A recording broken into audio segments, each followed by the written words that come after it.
The stars were restless that night. To most eyes, they were fixed points of light, shimmering across the endless canvas of space. But for the crew aboard the ISS Horizon, the heavens felt alive, buzzing, waiting, almost watching. The deep hum of the ship's reactors was steady, reassuring, but every man and woman aboard could sense it. Something extraordinary was about to happen. Commander Ethan Hayes stood at the forward observation deck, hands folded behind his back, eyes locked on the dark expanse beyond the reinforced glass. He had seen war. He had seen death. But the message that had brought the Horizon to this forgotten edge of the galaxy chilled him more than any battlefield ever had. It had been a distress call. Faint, desperate, almost swallowed by the static of a collapsing star system. The kind of call that protocol said only a shuttle, maybe a frigate, would answer. Nothing larger. Nothing more. But Earth hadn't sent a shuttle. They had sent her. The Horizon was no ordinary vessel. She was Earth's crown jewel, a ship so powerful her existence was whispered in classified briefings but never confirmed in public.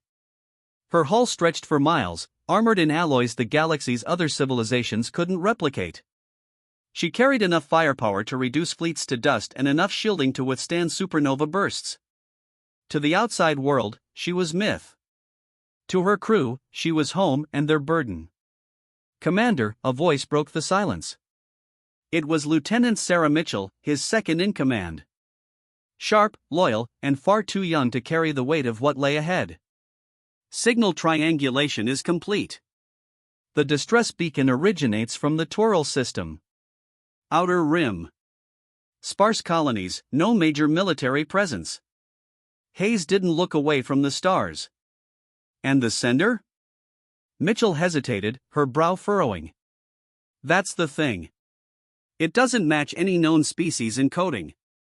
The language is fragmented, almost like someone was trying to imitate human syntax. That drew Hayes' gaze from the void. He turned to her, studying the glow of the console against her pale features. Imitate? She nodded, uneasy. Like a child trying to speak a new tongue. It's clumsy. Wrong in all the small ways. The tension in the room thickened. The bridge crew exchanged glances but stayed silent. Hayes let the silence linger before speaking. Could be a trap. Yes, sir, Mitchell admitted. But if it isn't? If it wasn't, someone out there had cried for help.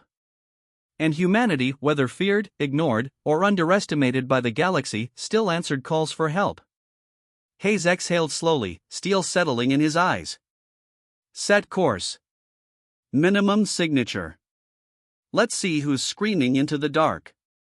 The journey took 3 days at slipstream velocity. 3 days of hushed conversations, of engineers double-checking reactor lines, of soldiers sharpening blades they might never use. The Horizon moved like a predator through the void, silent, deliberate, unseen. On the second day, Chief Engineer Marcus Alvarez stormed into Hayes' quarters without ceremony. His jumpsuit was stained with lubricant, his dark eyes blazing. "You should have sent a shuttle, Commander," Alvarez snapped, tossing a datapad onto Hayes' desk. This ship wasn't built for rescue missions. She was built for war. You know it. I know it. The crew knows it. Hayes leaned back, unshaken. And what happens when the distress call isn't a trap, Marcus? What happens when it's real? Do we send a shuttle that arrives too late? Alvarez's jaw tightened. Then we doom everyone aboard this monster to satisfy your sense of morality. We'll paint a target on Earth no one can ignore. The words hung heavy. Hayes didn't reply immediately. Instead, he turned his chair, gazing out at the swirling slipstream currents beyond the viewport. Finally, he said, "The day Earth stops answering calls for help is the day we become like them." Alvarez stared at him for a long time before shaking his head. "God help us, Ethan. You're gambling with all of us." Then he left, leaving only the faint smell of engine grease in his wake. On the third day, the Horizon emerged from slipstream. The Tural system stretched before them, an ocean of dark rock, a broken star bleeding light into nothing, and orbiting fragments that once might have been a thriving colony. The distress beacon still pulsed weakly from one of the shattered moons, its surface scarred and cratered. "Signal is still active," Mitchell reported, her voice hushed as though afraid of disturbing the dead system. "But, sir, I'm picking up heat signatures. Multiple. Small crafts. They're circling the moon like vultures." Hayes narrowed his eyes. "Pirates? Scavengers? Or something worse?" "Put it on screen." The main display flared to life. The bridge crew gasped. The vessels circling the moon were unlike anything catalogued in Earth's archives. Jagged, asymmetrical, almost insectoid in design. Their hulls pulsed with a sickly green light, organic rather than mechanical. And yet, they moved with precision, tightening their formation as if sensing the horizon's arrival. "They've seen us," Mitchell whispered. The bridge was silent, every heartbeat loud in the stillness. For a long moment, Hayes said nothing. He simply studied the alien vessels as they broke orbit and turned toward the horizon, their green lights intensifying like the eyes of predators. Then, at last, he spoke. His voice was steady, ironclad. "They expected a shuttle." The words carried across the bridge, grounding every soul aboard. Hayes straightened, his expression unreadable. "Instead," he said, "they're about to meet Earth's most powerful battleship." The alien ships accelerated, their strange engines emitting a low-frequency vibration that rattled the horizon's hull. The first wave opened fire, streams of corrosive plasma arced through the void, glowing trails aimed straight at the human warship. The horizon didn't flinch. "Shields holding," Mitchell called. "Minimal impact." Hayes raised his hand. "Return fire." The horizon came alive. Gun batteries unfolded from armored housings. Missile silos parted like steel jaws. From the ship's underbelly, the great rail cannons powered up with a resonant hum. The first salvo tore through space. Beams of pure energy cut across the void, carving two alien ships in half. Missiles screamed through the chaos, detonating in brilliant bursts that lit the dead system like fireworks. The rail cannons fired last, massive slugs traveling faster than thought, crushing enemy vessels to debris. The aliens never stood a chance. Within minutes, the once threatening swarm was reduced to drifting wreckage, their green light extinguished. On the bridge, the crew erupted in cheers, adrenaline breaking through the tension. But Hayes did not smile. His eyes were locked on the source of the distress beacon still pulsing weakly from the moon's surface. "Commander?" Mitchell asked, noticing his silence. Hayes spoke softly, but his words carried weight. "If those ships were here, then whoever sent that signal isn't alone." The cheers faded, replaced once more by silence. The crew followed his gaze toward the shattered moon. Toward the beacon. Toward the mystery that had lured them across the stars. Whatever waited there, it had expected a shuttle. Instead, it had summoned a nightmare wrapped in steel. And Earth was listening. The wreckage of alien ships drifted silently, their twisted remains lit only by the pale glow of the shattered star. Bits of green plasma flickered out in the vacuum, like dying embers after a wildfire. But despite the horizon's overwhelming victory, the bridge was far from celebratory. The distress beacon still pulsed. Weak. Insistent. A voice calling through the silence. Commander Ethan Hayes stood at the center of the bridge, hands clasped behind his back, eyes fixed on the moon below. His jaw was set like carved stone. "Status report," he said quietly. Lieutenant Sarah Mitchell leaned over her console. "Enemy contacts neutralized. No further hostiles on long-range scans. The beacon continues to transmit, but the frequency is strange." "Sir, it's definitely not alien." Hayes arched a brow. "Not alien?" Mitchell swallowed, adjusting the signal filters. "I ran it through our linguistic AI again. It's not just imitating English, it is English. Rough, fragmented, but human." The words fell like a thunderclap across the bridge. Engineer Marcus Alvarez let out a bitter laugh. "That's impossible. There aren't any colonies this far out. We've barely mapped this system, let alone settled it." And yet, Hayes murmured, someone is speaking our language on that rock. They descended cautiously. The Horizon could have leveled the moon with a single broadside, but she moved instead with surgical precision, gliding into a low orbit. A small away team gathered in the launch bay, Hayes at their head, Mitchell at his side, Alvarez grumbling but present, and a squad of armed Marines led by Sergeant David Carter, a man built like a fortress with scars to match. Their shuttle, a sleek dropship named Valkyrie, detached from the Horizon and knifed through the void. Its engines purred, guiding them toward the moon's surface. Through the viewport, the surface stretched out in gray desolation, cratered landscapes and jagged cliffs, shadows stretching long beneath the faint light of the broken star. And then they saw it, a structure. Not alien. Not natural. Metallic walls half buried in lunar dust, a collapsed dome that once might have been a habitat module. Antennas broken, solar panels shattered. But the design, straight edges, recognizable engineering, was undeniably human. Jesus, Carter muttered. That's a Terran outpost. Alvarez shook his head violently. No, that can't be right. We never built this. We'd know if we built this. Unless, Mitchell said softly, her voice tight with awe, someone else did. Long ago. And we forgot. The shuttle touched down with a hiss of hydraulics. Dust plumed around them as the ramp lowered. The Marines fanned out first, rifles sweeping in crisp arcs, followed by Hayes and the officers. The silence was absolute, no wind, no movement, only the crunch of boots on dust. The beacon pulsed from a cracked comms tower nearby, jury-rigged with wires and alien parts fused with human tech. It was a grotesque hybrid of design, but somehow, it still transmitted. Alvarez crouched beside it, scanning. This tech is wrong. Too old to be ours. But the power cells, they're ours. Standard Earth issue, model from. God, this doesn't make sense. These cells haven't been manufactured in over 200 years. Hayes frowned. 200 years. That was before Earth had even joined the Galactic Council. Before humanity had become more than a whisper in the void. Commander! Carter's voice snapped through the calm. The sergeant stood by the collapsed dome, his rifle raised. We've got movement. The dome's shadows shifted.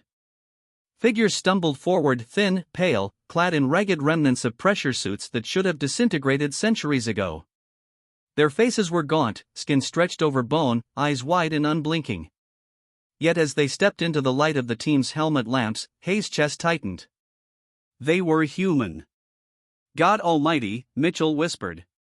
One of the survivors, a woman with hollow cheeks and tangled hair, raised her trembling hands. Her voice was cracked, broken, but unmistakably English. Help us. Carter's men immediately lowered their weapons, stunned into silence. Alvarez's scanner beeped wildly, confirming what their eyes already knew. They're human, he muttered. But how? 200 years out here without Earth ever knowing? It's impossible. Hayes stepped forward slowly, removing his helmet so they could see his face. He looked at the woman, then at the others, men and women, maybe a dozen in total, each one clinging to survival like a candle in a hurricane. You're safe now, Hayes said firmly. His voice carried the weight of a promise. We're from Earth. At the word Earth, the survivors collapsed to their knees, some sobbing, some laughing hysterically, others too weak to move. Relief radiated from them like heat. But relief quickly curdled into unease. Because Hayes saw it in their eyes. Fear. Not of death. Not of starvation. Fear of something else. The woman clutched his sleeve with surprising strength. They'll come back, she whispered frantically. The things with the green light. They never stop. They took us. They made us stay. Please, you have to run before they return. Her words slashed through the moment of victory, chilling the team to the bone. Hayes looked at Mitchell, then Carter. Their expressions mirrored his own, grim, wary, already bracing for what those words meant. Alvarez shook his head in disbelief. If these people have been here for 2 centuries, Commander, then those ships we fought weren't raiders. They were jailers. A low rumble echoed through the moon's crust, faint but growing. Dust trickled down from the dome's broken frame. The survivors whimpered, clutching each other. Carter swore under his breath. "Commander, we've got company." The ground shook. From the horizon, shapes rose, towering structures buried beneath the moon's surface, now awakening. Alien spires split the ground like jagged teeth, green light seeping through the cracks. The air thrummed with energy, a vibration that crawled into their bones. Mitchell's scanner went wild. Massive power surge, multiple contacts inbound. "They're not ships this time, sir. They're constructs. Planetary defenses. And they're activating now." Hayes' blood ran cold. The distress beacon had never been just a call for help. It had been bait. Or worse, a prison alarm. "Everyone back to the shuttle." Hayes barked. His voice cut through the rising chaos. The survivors scrambled, helped by Carter's men, while Alvarez ripped the beacon's core from its housing. "We're not leaving this behind, it'll tell us what happened here." The rumble grew louder, the spires glowing brighter. By the time the team piled back into the Valkyrie, the first of the alien constructs broke free of the ground. Colossal machines, their forms half metal, half organic, eyes blazing with green fire. They towered above the lunar surface, weapons bristling, their movements heavy but terrifyingly precise. As the shuttle lifted, Hayes stared down at the rising giants. A prison, a colony, a nightmare 2 centuries old, and they had walked right into it. The woman's broken words echoed in his mind. "They'll come back." And now they had. Back aboard the Horizon, alarms flared as the moon lit up with hostile signatures. The constructs powered weapons vast enough to threaten even the battleship's formidable defenses. Hayes stood on the bridge once more, watching the tactical displays fill with red. "They expected a shuttle," he murmured, his voice low but resolute. "Instead, they'll face Earth's most powerful battleship." He straightened, his eyes hard with fire. But this time, it might not be enough. The moon was alive. Green light surged through the cracks of its surface, pulsing like veins beneath stone. The colossal constructs, half machine, half nightmare, rose higher with every passing second. Their silhouettes loomed against the fractured star, each step shaking the crust, each movement humming with power that no natural world should contain. On the Horizon's bridge, the air was tense with static. Displays filled with crimson warnings as energy readings spiked off the charts. Commander Ethan Hayes stood at the center, his voice cutting through the chaos. "Battle stations. Target the constructs. Prioritize their weapon arrays, don't let them fire first." Lieutenant Sarah Mitchell's hands danced across her console, her face pale but steady. "Targeting locked. They're charging something big, sir. Bigger than anything we've seen." Chief Engineer Marcus Alvarez muttered curses under his breath, staring at the energy graphs climbing into the impossible. "They're drawing from the moon's core. That whole rock is a damn generator. If they fire at full strength, even the Horizon won't walk away." Hayes didn't blink. "Then we don't let them." The first salvo erupted. The Horizon unleashed her fury, rail cannons roaring, missiles streaking through void, energy beams lancing into the giants below. The moon's surface cracked under the bombardment, construct armor shattered, green ichor spraying into the void like blood. One of the Titans collapsed, its massive frame smashing into a crater with enough force to split the ground open. But the others endured. From their spires, beams of viridian fire surged skyward, slamming into the Horizon's shields. The ship groaned, armor glowing white-hot where the energy clawed at her defenses. "Shields at 60%. Mitchell called. "We can't keep trading like this." Hayes' eyes narrowed. They had to cut the head off the snake. "Find me a control nexus. There's always a core." Alvarez scanned furiously. Then his eyes widened. "There. Beneath the central dome where we found the survivors. That's where the energy converges. Take it out, and the whole system collapses." Hayes turned to Mitchell. "Get us into firing position." The Horizon banked hard, thrusters blazing as the massive ship angled for a run at the moon's heart. The constructs shifted, sensing the maneuver, their weapons focusing. "Commander," Carter's voice came through comms from the survivor hold. "The colonists are panicking. They're saying, if you destroy the Nexus, you destroy them too." The bridge froze. Hayes' gut clenched. "Explain." "They say the jailers bound their lives to the system. It's how they were kept alive for 2 centuries. You shut it down, they die." Mitchell's breath caught. Alvarez swore viciously. It was a choice no commander should face. Destroy the Nexus, end the threat, but kill the very people they came to save. Spare them, and the Horizon might not survive another barrage. All eyes turned to Hayes. He stood in silence for a long moment, the green glow of the constructs painting his face in shadows. He remembered the woman's broken whisper, "They never stop." He remembered Earth, fragile but defiant, a world that still believed in answering cries for help. Hayes' jaw hardened. "Prepare a ground strike team.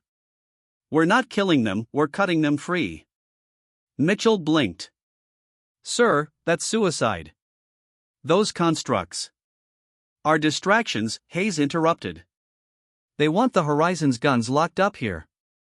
But down there, in the heart of that Nexus, is the real fight.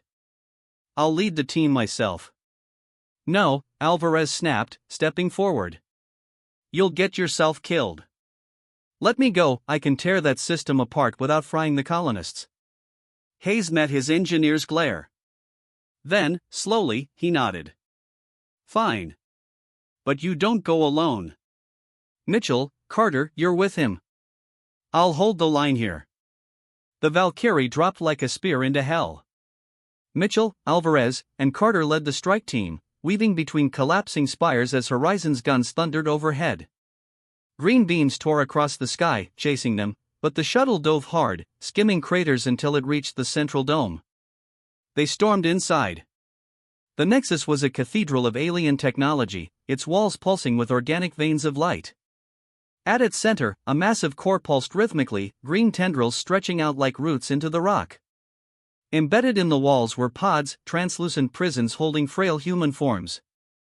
Hundreds of them, maybe thousands. Mitchell's heart lurched. Oh my God, they weren't just keeping survivors. They were farming them. Carter's face twisted with rage. Bastards. Alvarez was already at work, his tools sparking against alien conduits. This system is parasitic, it feeds on their life force while keeping them alive. I can cut it, but I'll need time. Then you'll get it, Carter growled, raising his rifle as alien drones emerged from the shadows. Above, the Horizon fought for her life. The constructs pressed harder, their combined fire slamming into her shields until alarms screamed across every deck. Metal warped, fires broke out, systems buckled. But Hayes stood unflinching, issuing orders with iron calm. Divert auxiliary power to forward shields. Focus all fire on the northern construct, break it before the others regroup. The Horizon answered. A final rail cannon slug shattered the giant's core, ripping it apart in a sunburst of debris. Cheers erupted, but Hayes' eyes remained on the tactical display, willing his people on the ground to succeed. In the Nexus, the fight was brutal. Carter and his Marines held the line against endless drones, the air filled with the roar of gunfire and the hiss of alien plasma. Mitchell darted between cover, firing bursts that cut drones from the walls, her uniform scorched, her lungs burning. At the core, Alvarez's hands shook as he rerouted circuits. Sparks burned his arms, but he didn't stop. Almost there. Just a few more. A drone broke through, charging straight for him. Carter tackled it, ripping it down with brute force, but its claws slashed across his armor, piercing deep. He roared in pain, forcing it down long enough for Mitchell to finish it with a burst of fire. "Marcus," she shouted. Alvarez tore the final conduit free. The core screamed, green light flaring violently, then dimmed, sputtering out like a dying star. The pods cracked open. One by one, the prisoners fell free, coughing, gasping, alive. And across the moon, the constructs froze. Their green fire guttered out. Their colossal forms collapsed, lifeless husks crumbling into dust. On the horizon, silence fell. The red tactical displays faded to green. No more hostile signatures. No more energy surges. Only silence, deep and profound. When the strike team returned, battered but alive, the survivors they carried were more than a dozen. They were hundreds. The last echoes of a colony lost to history, now freed from their prison. Hayes met them in the hangar, pride burning behind his weary eyes. Alvarez staggered forward, grime and blood covering his face, but he was grinning. "It's done," he rasped. "They're free." For the first time in what felt like centuries, the survivors of the forgotten colony looked upon an Earthship not with fear, not with despair, but with hope. Later, as the horizon turned from the ruined moon and slipped back into the stars, Hayes stood once more at the observation deck. Mitchell joined him, her expression reflective. "They expected a shuttle," she said softly. Hayes nodded, eyes fixed on the endless dark ahead. "They got Earth's most powerful battleship. But more than that, they got proof." "Proof of what?" she asked. "That humanity doesn't just fight," Hayes said. His voice was quiet, resolute. "We endure. We remember. And we save our own no matter how far, no matter how long." The stars stretched before them, infinite and waiting. And this time, humanity's light shone brighter than ever.